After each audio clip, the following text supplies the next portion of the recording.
Welcome back, everyone, to another edition of the Prospect Profits Live show here on the Fan Nation Network, powered by Sports Illustrated via the NFL Draft Bible. It is a My Guys Tuesday because we were not able to go live yesterday, but we're back here. Unfortunately, Jack could not be with us today, a little bit of a work requirement, but he'll be back with us, I believe, on Thursday, where we got an exciting show. We'll be interviewing two players from the Barcelona Dragons, so real excited about that and all the things that the ELF has been doing. But we are here today with one of the most unsung heroes, I think, on draft Twitter, Cory Ezring, and of course, as always, Lorenz Leinvib with us today. Guys, how you guys doing? What's going on? Cory, I'll start with you. What's going on with you, man? How's everything going? Oh, I'm doing great. I'm happy to be back on the show, and I've just been grinding, getting out as many reports as I can on these 2022 prospects. I'm loving the class so far. It's been a good time. Absolutely. Love to hear it. Lorenz, how you doing, man? Yeah, I mean, same thing pretty much. I mean, I think the biggest news are that I got the end back. It's a different one because this is the one my brother was supposed to get originally. Yeah, but we got the blog letters back. You can't call me Lorez anymore, which is great for me. But outside of that, I'm doing really well. It's really hot here. But outside of that, yeah, same thing as Cory. Just trying to get those 2022 reports. Go to NFLDraftBible.com. Go get that subscription and get all the reports. But, yeah, I'm really excited to hear about a couple players that Cory really likes because I've been kind of focused on the Southeast. Excited to hear a little bit, a couple West Coast guys, see some Midwest guys, maybe some Northeast kids. Really excited to get into it. Well, Lorenz, as you know, and for the people out there watching, Cory and I are actually part of the Northeast scouting team with Jack Borowski, Zach Dietz, Eric Hiroff. I think I pronounced that right. And am I missing anyone? I don't think so. But Cory has been rocking crazy amounts of reports, putting me in the dust. And I know Lorenz is dominating out the Southeast region. So excited to hear some of your guys, Cory. I think I've heard some of them before, but let's let the people hear them. They haven't yet. So I'm really excited. Let's get to your first guy. Who is your first My Guy for today? Yeah, so for this whole for the whole show, I tried to pick guys that were either, in my opinion, getting overlooked or disrespected or a little underhyped or maybe just flying under the radar. This first guy is not flying under the radar by any means. Drake Jackson from USC. He's one of the bigger names in the class. I've actually seen him put anywhere between somebody's top 5 and outside of somebody's top 50. But I just wanted to give my 2 cents on him because I actually think he's going to be a top 5 player for me entering the season. I think he's an overlooked prospect who's been kind of pegged as having had a down year because of several crazy circumstances. In 2020, he had to deal with COVID, which everybody had to deal with, but he also had a new defensive coordinator, was playing a new position, and was 20 pounds less than he was in 2019. So he's just a completely new player with a new play style and a new body. But in general, I don't think he's very far off from Kayvon Thibodeau, who's kind of been pegged as the number one pass rusher in the class, possible number 1 prospect. I think he's right up there with him. I think he's still learning to play at his new size. He needs to start leading with speed and mix in power, as opposed to what he currently does, which is lead with power and mix in speed. But when he lets it go with a speed rush, he's untouchable. He's explosive. He can rush inside, outside. He's bendy. And he's got refined hands. He has a wide variety of pass rush moves that he just needs to start letting go. He needs to start unlocking it a little more. He's got a good feel for leverage, and he's not lacking power, even though he's gotten so much smaller. It's just so easy for linemen to predict what he's going to do, and so they counter him. But I think he's an incredible player. He needs to improve a bit against the run, but like I said, he's untouchable when he's rushing with speed. And if he just mixes in power, he can be a dominant player. I think some people are calling him overhyped or overrated. I think that's I think that's just an overstatement because I think considering the circumstances, he was excellent, and I think he's a very high first-round player with the elite upside in the NFL. And I love that you bring up the circumstances there because not only if you were a Pac-12 player last year and depend on the school, you got to play 3-4 games for some guys. Some schools managed to play I think maybe 5 or 6. But there's not a lot of film out there. If you're someone who's just going to be in college playing for 3 years, hey, you just played a quarter of what you would probably usually play in your second season for a guy like a Drake Jackson.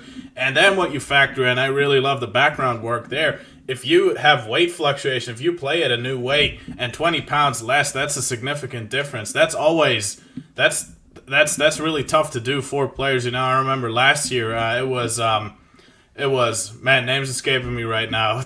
Literally a top 20 pick to the Miami Dolphins. Phillips, right? Jalen Phillips. Yeah, Jalen Phillips. Rousseau was just stuck in my head. He arrived at like 220 pounds and then played at 260. I mean, it's just things you have to take into consideration. It's so difficult to do. So I really love the inside there. Who's your next guy, Cory? This is someone I'm excited about. Yeah, it's hard not to be excited about him. My next guy is somebody who also isn't unknown or under the radar, but in my opinion, he's getting underappreciated. Aeneas Smith from Texas A&M. I think, and calling him underappreciated is kind of crazy because he's getting mocked in the first round. But I think he's a rare talent because the last guy I've seen with this kind of profile where I think he'd be a round one player, a round one grade at running back and wide receiver, the last guy I've seen like that was Christian McCaffrey. So I'm not saying he is Christian McCaffrey, but I do think he can offer a team maybe something similar where he's just going to be a mismatch weapon wherever you play him. I think he's been a little overlooked, like I mentioned, because he's the second running back on his team behind Isaiah Spiller, who's an excellent prospect in his own right. And because he doesn't have much experience at running back or wide receiver. He's always played both, so he's a little raw at each position, but he's a refined route runner. He separates with nuance, with speed, with quickness, and even with a little bit of power every now and then when he needs to. And I think he's got reliable hands, so that's him as a receiver. As a runner, he's got nice vision. I think he's extremely elusive, and he can truck guys at 5'10", 190 or whatever he's listed at, right? So he's got this incredible skill set. And I think, like I said, I think he's elite with the ball in his hands, and he's got the breakaway speed to make big plays. I don't care if you draft him as a running back or a wide receiver. I think he's a mismatch weapon in the NFL. I want him motioning from the slot to the backfield or from the backfield to the slot as much as possible. I want him matched up on linebackers and safeties and guys who aren't used to covering people with his skill set. And I mean, he's my RB1 right now. I think he has insane potential, maybe even Christian McCaffrey level potential. He's gotten better in pass protection as he's learned to play the running back position. I just think watching him, he got so much better each week at running back. He's just the kind of athlete that you don't want to pass up on in 2022. I think he's one of those guys, and he's someone who I haven't sat down and done a formal report on, but he's impossible to miss just watching their games live and watching their tape there at Texas A&M. I think he's one of the guys who and it could be a little overrated. We're trying to find versatile, mismatch players at every position, whether that's on the defensive side and the offensive side. But I think really for a guy like Aeneas Smith, who can line up at running back, like you said, he can line up in the slot. Heck, he might be able to do some stuff out wide. You talk about his step frequency, the speed that he has, how dynamic he is. He can catch. He's really everything you look for. You just need to have a plan for him. I mean, you're not going to say, hey, all right, we're going to draft Aeneas Smith and then run inside zone 25 times a game. That's not going to be how it works. But if you have a plan for this kid, I mean, I think sky's the limit, what you said. And you talk about all the great running backs out of the backfield, making plays, being dynamic playmakers with the ball in their hands.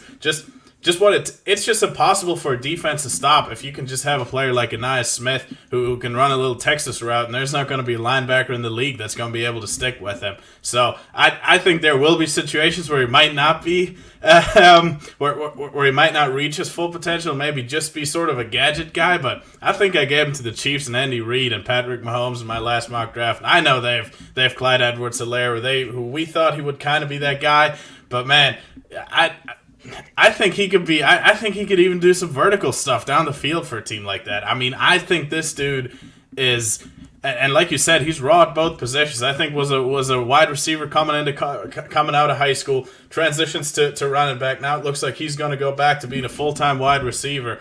And man, he was their best pass catcher, including Jalen Weidermeyer. I'll say that last season. If you watch him on tape, man, I love Aeneas Smith. He's so dynamic.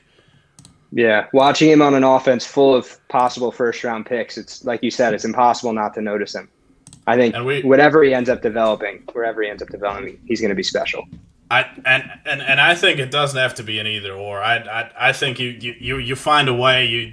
Even if he comes in as a raw player next year into the NFL, if he declares, you can have like a Nice Smith section in your playbook where you just try to get him touches. And I know that's sometimes a little people are a little down on that. If you need the create opportunities early on in your career, some people might say that's not going to work. I think with Anaya Smith, he's so dynamic. He's going to get the ball in his hands in training camp, and coaches are going to be like, yeah, we got to feature this dude. So Alex having a couple of internet issues, hoping he's going to come back, but if not, it's going to be Cory's and my show today. So Cory, great two first guys off to start with Drake Jackson and Anaya Smith. Why don't you give me your next guy? Yeah, definitely. Donovan West is a interior offensive lineman for Arizona State. And when I was actually assigned to watch him for the NFL Draft Bible, and I'd heard the name and I knew he was a good player, but I was shocked when I turned on the film. When I mentioned before that I was going to speak about guys that I think are getting overlooked, I think this guy could very well be the best guard prospect in the draft and the best center prospect in the draft. That's why I referred to him as an interior offensive lineman before. I usually try and differentiate between the two, but he plays both. In fact, he actually started his career at ASU at center due to injuries before moving to guard to finish his freshman year, and then played the other guard spot his sophomore year, and now he might be moving back to center for 2020 or for 2021. So he really does play all over the place. And when you watch him, it's just so apparent that he has top tier movement skills and flexibility. He can mirror in pass protection. He can get to space in the run game. He's a former wrestler, which I love for an interior offensive lineman because it helps him get leverage. And he's got that flexibility to actually do something with that leverage. He's not just getting the low hands. He can bend his back and really like anchor down and get some power with the flexibility. He's got a great feel for pad level and hand placement, which kind of comes with the territory with wrestling. And one thing I loved, he improved so much from his freshman year to his sophomore year. Some of the film I watched in his sophomore year was nearly flawless. He got rid of a lot of the technical issues. He used to lunge. He doesn't lunge anymore. He sustains blocks like he couldn't before in his freshman year. I think if there's an issue with him, he may not be the most scheme versatile guy. I think he lacks like this top notch power, but it's not like he doesn't have it. It's not like he's a weak prospect. He just generates his power from technique and leverage. I think, honestly, I don't think you could go wrong taking him. I would take him in the first round if I needed a guard or a center. Nobody I've watched yet has reached this level along the interior in the 2022 class. And this is a guy I'm getting more and more excited about because I think you're the second person on here. I'm bringing him up as my guy. Jack Borowski was on here a couple of weeks ago, raving about just the versatility, the athleticism, the technique that Donovan West has.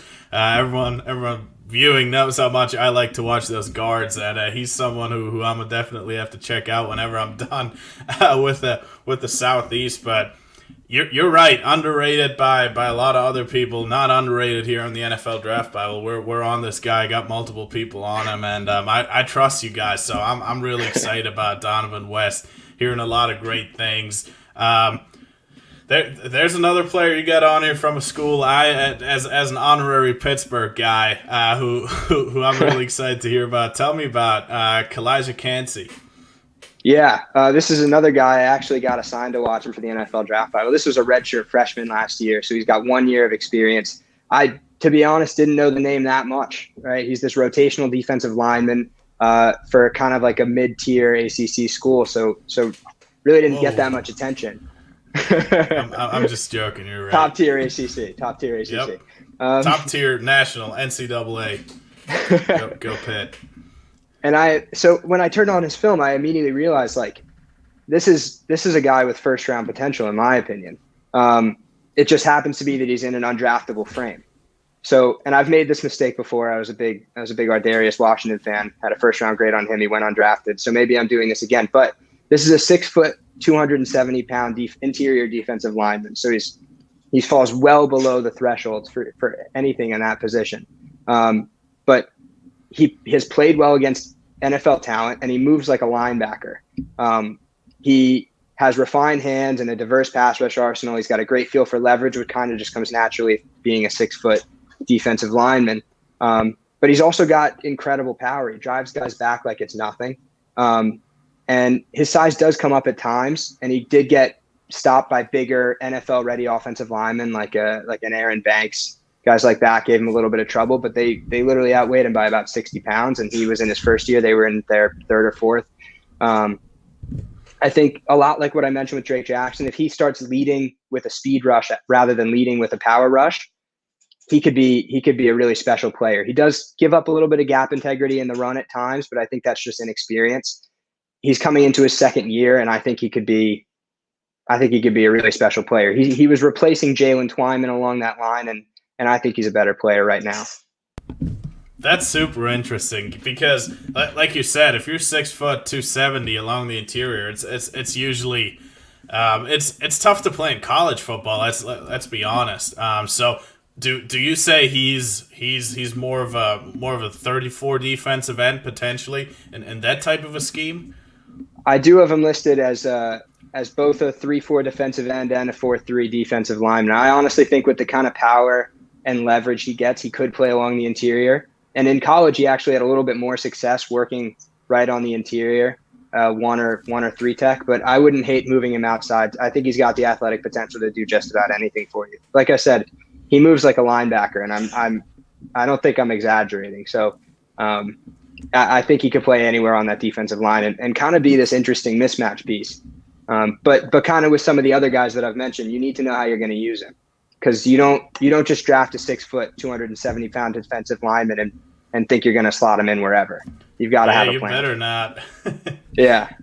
You better have a role for him. A little similar to who was the kid coming out of Ohio State a couple of years ago. I don't think he was that good of an athlete though. Didn't test. Draymond Jones. Yeah. He was someone whose tape I liked.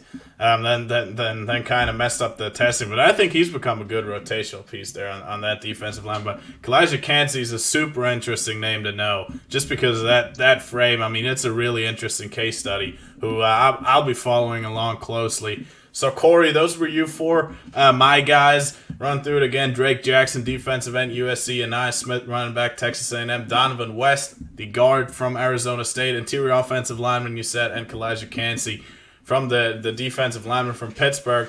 I think we got Alec back.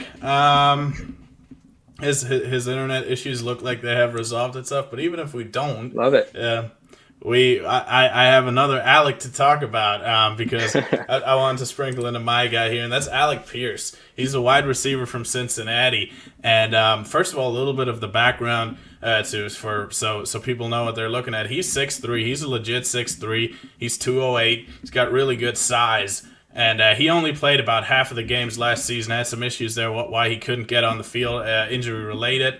But he's someone who I turned on the tape for, and I was like, man, he didn't play a lot. He was somewhat productive in 2019. But I turned on the tape, and I was super impressed. They line him up outside and in the slot, and he finds a lot of success on vertical routes. I think he's got legit sub 4.5 speed. I think he's going to run the 4.4s. He's tall. Like I said, with his 6'3", that translates. He's got a big catch radius. He can make late adjustments for the football, haul in off-target passes pretty consistently. There's a concentration lapse here or there, but I think that's honestly partly to blame because he just didn't play that much because his hands don't look shaky. I mean, for most of the time, he's really catching it easily. He's winning in the air. He can track the ball really, really confidently. He's got strong hands at the catch point. He can hang on through contact. He's got very good speed, like I said. He gets behind zones. There are a couple plays where the defense isn't really communicating. Alec Pierce, he opens up that stride at 6'3", 208. He's gone. I mean, you better not be late as a safety to pick him up. And then he attacks blind spots on those vertical routes. So I think you already got the baseline with that size, with his catch radius, with really solid speed to have a vertical receiver in the league. But he's also a decent route runner for a guy that size. You can really see his attention to detail, how sharp of a route runner he is, how nuanced. I think that term's sometimes a little overused, but he's someone who's just not going to have the athletic ability, the close quarter quickness to be super explosive out of breaks, but you really see it, how he gets into breaks, the hip sync that he does have, has some lower body flexibility, some ankle flexion to make those 45-degree cuts, because he's going to operate on a vertical route tree. He's going to be able to run those posts, run those corner routes really, really well. And he manipulates space downfield, like I said, finishes runs instead of going out of bounds. Now, a couple things that I want to see Alec Pierce to get better at is just he's got to play like 6'3", 208 as a blocker on the perimeter. There are times where he just does not, where he looks a little disinterested. That's got to stop. That's something that he's got to show, that he has that physicality in him, because also if he's that size, if he's going to get drafted outside the first or second round, there's going to be a team that wants him to play on special teams as well, which is something that's got to translate. And then just moving along with the physicality aspect here, I think there's something to that where he can improve winning physically at the top of routes, maybe doing a little bit of a push off. We know for wide receivers, they call it on tight ends. They don't really call that arm bar, that extension on wide receivers. So those are some things that he's really got to work on. But I think Alec Pierce is right now, talent-wise, he could easily sneak out. He could easily sneak into day 2. Right now, he just hasn't played enough, I think, to have that type of recognition from the NFL. But the talent is there, and I'm really excited about Alec Pierce. I mean, this is a name that I think is on the radar of scouting people that are plugged in. But I think the media side is really not high enough on Alec Pierce, who I think is a really, really talented guy. I don't know if you've seen him, Corey. Watching Ritter. I've gotten some glimpses at Pierce, and also when you tweeted about him recently, I actually did a little digging. So I haven't, not nearly enough to give him a full grade or a full report or anything like that, but he looks like he's going to be a very solid pro. Absolutely. I mean, that's what you said right there. I mean, that's how I see him. I think if he gets to play a little more physically, that might come with a little more confidence, just being able to play an entire season. Therefore, the Bearcats, I'm really excited about him. So, moving on, Alec, you're there, or is your internet working, or there we go. Hey, thanks for having me on, guys. Appreciate it. Loved hearing about Alec. Seems like a really good player, real great name. Yeah. So I'll have to check him out. I have not seen any of him yet. But hey, do you guys mind if I talk about my guy? I don't know, Corey. No? Yeah. All right. I guess I could talk about him. No, I just recently watched this kid, Devin Lloyd from Utah, the linebacker, very long and athletic linebacker who really moves and had quick and oily hips, super well. It did super well in zone coverage. I didn't think he had the quickest twitch in man coverage to really stick with receivers yet, or tight ends yet, but he does show the ability to move with his hip movements, and his foot speed is also off the charts, and he's got a ton of range. So I think that's something where he'll get better and develop with over time, be able to be a man coverage linebacker in the league. I actually put out a mock draft this week, I think came out today, where I have him going in late first round, because I do think that he can end up being a first round player. Had really solid eyes, really hit the zones well, or hit the holes well. And my biggest concern with him is just he is very lengthy. He's not very, I guess, bulky in a sense. So he gets caught on blocks pretty easily when you get to the next level, or when offensive lineman gets to the next level. But he's a player who I really liked in my initial watch of him. And I'm sorry, I actually didn't really like him at first. He grew on me a little bit. Now I really like Devin Lloyd, and I'm excited to see what he could do this year, because I think that he is, with that length, 6'3", 230, definitely got some more length in the arms. It looks like he's going to test with a great wingspan, and I think time-wise, he's going to be off the charts. I think that could all push him right into that end of that first round. Teams are going to need someone who can really be a great zone coverage linebacker that hits the holes well, and I think Devin Lloyd can do that at the next level pretty well. Yeah, I've gotten the chance to watch him a little bit, and I haven't been able to, like with Alec Pierce, I haven't been able to watch so much that I've gotten a full report done or anything like that. But I know he looks like a super athletic linebacker. He looks like the exact kind of linebacker that that I tend to fall in love with. Those kind of coverage guy, he looks like a fun watch. And I know you like him, and I know Jack Borowski also likes him a lot. So I'm even more excited to get to him now. And I'm just going to say I'm excited that we have Utah prospects again in this draft. I feel like it was a big-time down year for him last year. But I was always there are always a couple of Utah Utes that I really like in the draft. What was their corner a couple of years ago? Went to the Bears. I was a big fan of him. I think that was in 2019. Jalen Johnson, right? Yeah. Jalen Johnson. And I can't remember names, but they also had a safety down to the Colts, another guy I like. But yeah, Devin Lloyd, so I'm excited about that. I think they do a really great job developing defensive players there, and he sounds like he's got the athletic potential. So that's another name to know. Man, that was a good list today. Good list of players. Wait, we're done? I just got here. Yeah, I mean, Alec casually skipped half the show on us. Came back. I was busy. Yeah, you were busy fixing your internet. Yeah. Came back to present his guide. Now he's going to get to outro us. So. Yeah, I guess that's all we got. But no, thanks to everyone for tuning in. Appreciate it. We have a Twitter now. Go follow not only the Twitter. There, that is right. That it was. Yep, Julian that's Bethany. the name I was thinking of. We have a Twitter and a TikTok now. The Twitter I know is right there under on the bottom, but we'll get the TikTok username for the next Prospect show. Profits. It is. Okay, so then why are you making me look stupid out here, Lorenz? But, I'm sorry. I was reading Mark's excellent comment, Julian Blackman. Absolutely. That's so the name. Make sure you go. Shout out to him. Go follow us on social media, and we're looking to continue to bring this show to new platforms. So go check that out. Cory, thank you so much for being on with us. We hope you guys enjoyed Cory's time on here. Go follow all of his work that he's been putting out, because he's putting out a ton, and he's doing a ton on the back end as well. So really excited for what he's got coming next. I actually get to see you tomorrow, Cory. I'm real excited to meet you in person for the first time. Yeah, big day in the office. Worked together for months, but we finally get to meet in person. Lorenz, maybe someday. You guys don't know how jealous I am. I mean, like you guys deserve it. So like, jealous is the wrong word, but I'm so mad I don't get to be there. Well, come on in. Just how long is the drive from Germany to New Jersey? Well, there's a bit of a lake in between. So so go around the lake maybe, but I don't know. That's not either possible. way. It's fine. We'll get out of here. Buy me a canoe. Yeah. Go last thing, and then I'll let you guys do some final words. The Prospect Encyclopedia, go check it out on All Access Football. Oh, sorry, two things.